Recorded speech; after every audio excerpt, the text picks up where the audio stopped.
Hello po, sa'yo. Opo, sa'yo nga. Ang topic ko po sa'yo ngayon ay tungkol sa paano ka nga ba makakabawas ng timbang sa healthy na paraan? Una, baguhin mo ang mindset mo. Kailangan mo ito para may mabago. Yun talaga ay dapat na gawin.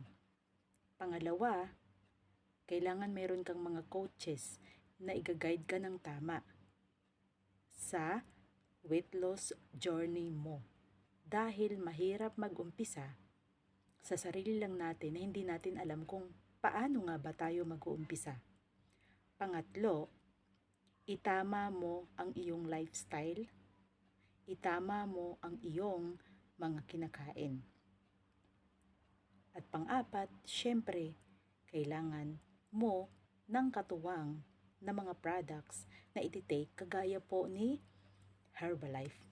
Ayan, isa po yan sa mga inirekomenda namin sa mga tao dahil malaki po talaga ang maitutulong niya hindi lang po sa pagpayat kundi sa pagiging healthy.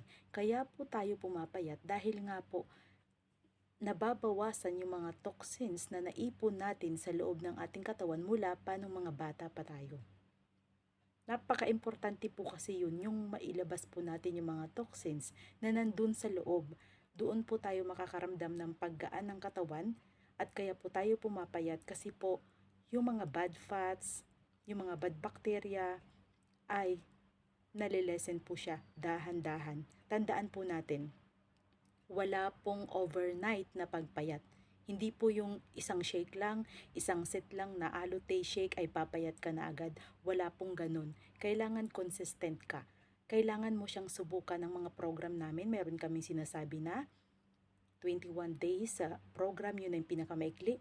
Meron kaming 30 days, meron kaming 60 days, meron kaming 90 days, at meron kaming 120 days na mga program. Bakit hindi yun ang subukan mo?